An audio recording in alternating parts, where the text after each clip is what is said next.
ఏం చేస్తున్నావే? అమ్మగారు అది ఏ తారక్ గది దరిదాపుల్లోకి నిన్ను రావద్దని చెప్పానా లేదా? తారక్ ని కలిసే ప్రయత్నం చెయ్యొద్దు అని చెప్పానా లేదా? అమ్మగారు ఒక్కసారి తారక్ సార్ని చూసి వెళ్ళిపోతానమ్మగారు. ఒక్కసారి లోపలికి వెళ్ళనివ్వండి అమ్మగారు. నువ్వు నా మాట కాదంటావా? నా శాసనాన్ని ధిక్కరిస్తావా? అమ్మగారు మీ మాటని దాటేయాలని నా ఉద్దేశం కాదు. మీ ఆదేశాన్ని వ్యతిరేకించాలని నేను అనుకోవడం లేదు. కానీ ఒక్కసారి తారక్ సార్ని చూడాలని ఆశతో వచ్చాను. నేను చూసి వెళ్ళిపోతానమ్మగారు. నిన్ను కిచెన్ వరకు రానిచ్చి చాలా తప్పు చేశాను. ఒక మూలన పడుంటావు అనుకున్నాను. మాట విని నోరు మూసుకుని కూర్చుంటావనుకున్నాను. కానీ నువ్వు మాట వినే రకానివి కాదని నిరూపించుకున్నావు. దీని గురించి మనకు ముందే తెలుసు కదమ్మా. చిన్నదే కదా అని చుంచెలకు దారిస్తే ఇల్లు మొత్తం గుల్ల చేసిందంట. ఈ నేలవేణి కూడా అలాంటిదే.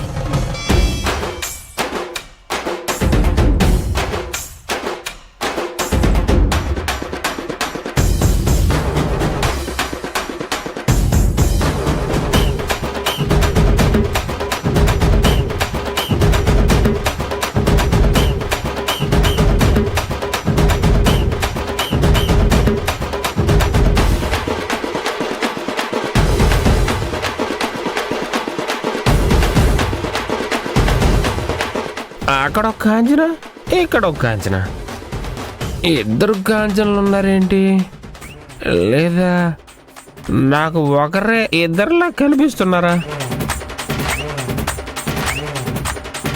అంటే నాకు మరీ అంత ఎక్కేసిందా?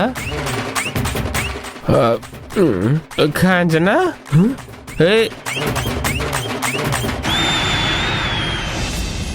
గెంటేసిన దాన్ని అనవసరంగా ఇంట్లోకి తీసుకొచ్చావమ్మా.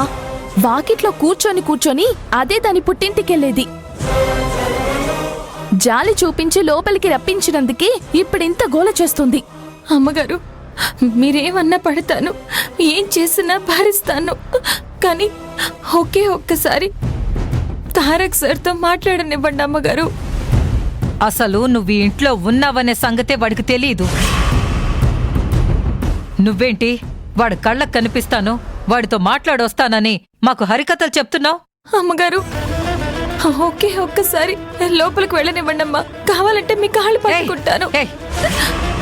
నిన్నింకా ఇక్కడే ఉంచితే నా కొంప ముంచేలా ఉన్నావు. ఇలా కదే నిన్ను గేంటేయడమే కరెక్ట్. నడవ్వే. అమ్మగారు అమ్మగారు నా మాట వినండి అమ్మగారు. ప్లీజ్ అమ్మగారు.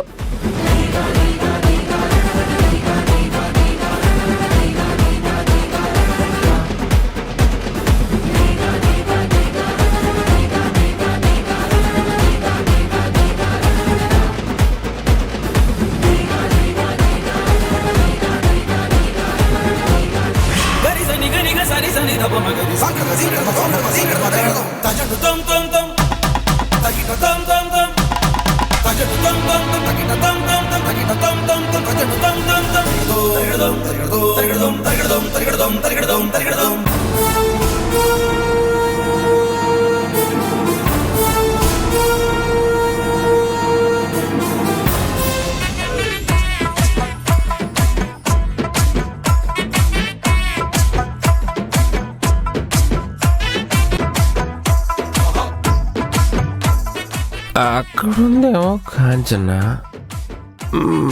మరి ఇదెవరు? బహుశా దెయ్యం కాంచన. అమ్మో దెయ్యమా?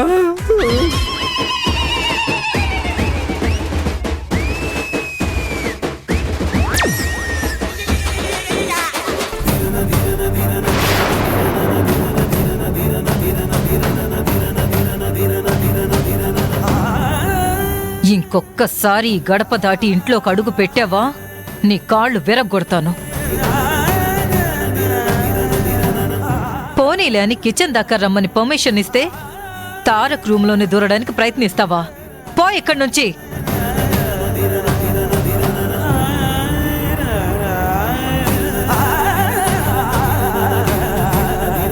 వీళ్ళు మనుషులు కాదు, రాక్షసులు.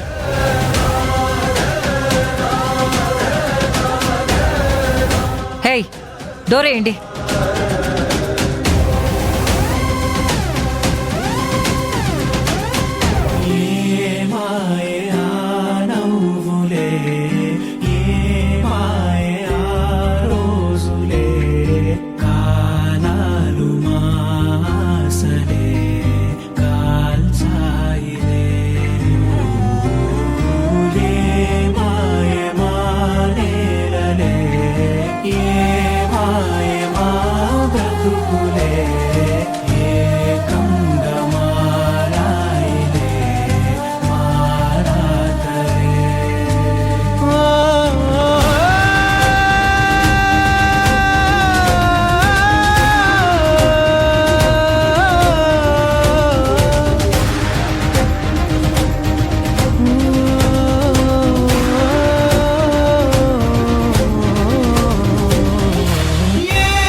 అమ్మ తల్లి, ఇక నేను తారక్ సార్ని చూడలేనా?